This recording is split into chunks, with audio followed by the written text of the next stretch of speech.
morning, everybody. We're now joined with the head coach of Idaho, Paul Petrino. If you have a question for Coach Petrino, please dial *1 on your phone at this time. Coach, while we're waiting for questions to get in the queue, would you mind starting us off with a opening statement?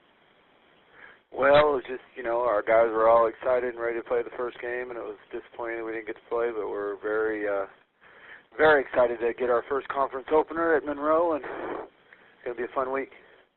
Thank you, Coach. Our first questions come from Monroe, Louisiana. Caller, please identify yourself and go ahead. Hi, Coach Petrino. This is Tabby Saunier at the Monroe News Star. How are you? I'm good. How are you doing? I'm doing well. Just looking at some of the pictures that were coming across the wire on Saturday night, I don't think I've ever seen anything like that. And being in your coaching career for as long as you have you ever had an experience like that, or just that kind of torrential downpour to where the lightning was so close at the stadium? Well, when it was in 2003, our opener, Louisville versus Kentucky at Kentucky, it was something similar to that, yes. But it didn't. Well, we got to play the game. Yeah, there were some pretty scary pictures out there. An away game of that caliber, I think that they said like an estimated 3,500 miles from Idaho to Gainesville.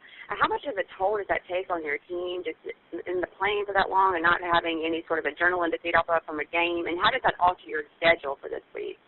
Well, it probably takes a little bit. We just, we've talked about it all summer that we're going to travel a long ways for a lot of games, so we just got to feel like we got to make it an advantage. We got to do a great job on the plane of getting some homework done and then really studying our opponent and getting ready for, the things that they're going to do and going through our alerts and taking our tests. And so we try to make it a big,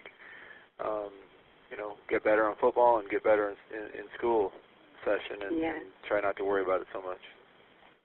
So would that change your schedule this week? Did y'all get back on Sunday and do anything different or take certain days off that you didn't plan on before the rain out?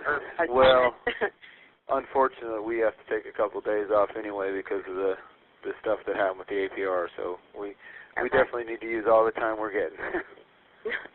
Sorry for bringing up that sore subject. I forgot about that little detail. But with the season opener, and especially the way that the schedule works out this year, starting conference in week 2, what were some of the biggest things, questions, or curiosities that you and your coaches have had maybe at the top of the list, more so than other things that you really were wanting to look at or maybe figuring out before opening up conference play?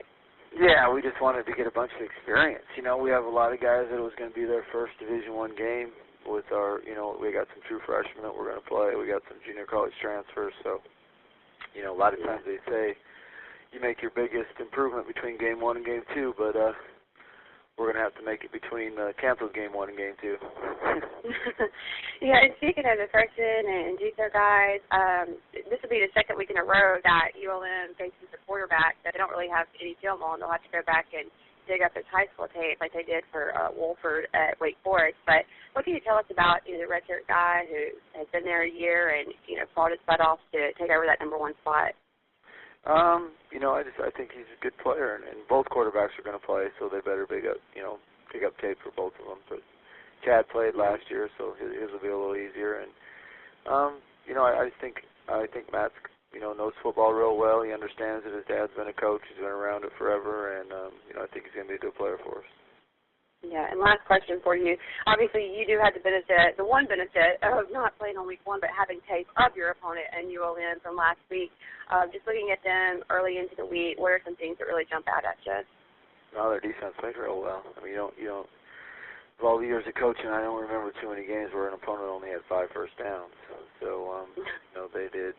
Their defense played real well. The nose guard, he's something else. He's a good football player, and so we just got to do a great job of preparing for him and getting ready to get after him. Okay, well, safe travels out here to Monroe. We'll see you Saturday. Thank you for your time. All right, see you. Thank you. Thank you, Tabby. Our next questions come from Spokane, Washington. Caller, please identify yourself and go ahead. Paul John Webb Jeff from the Spokane Review. Hey, any status on any update on the rescheduling or status of the Florida game? No, I have not been updated on it as of right now. I don't know anything more than I knew Saturday night. What are your feelings on it? What can be done and what should be done? Well, we just talked about after the game of possibly maybe playing in December. That would be what I would be for. I think that would be great for us and for our kids. There is an open date, but I don't think that would make both teams have to play like 10 weeks straight with no open dates, and that, if you want to talk about, worrying about the student athlete, I think that's worse than, that you need a break at some point to make sure your guys can stay healthy. Other than that, I don't really know. Okay. Thank you. Yep. Thank you, and thank you, Coach. That's all the questions we have for you today. We do appreciate your time.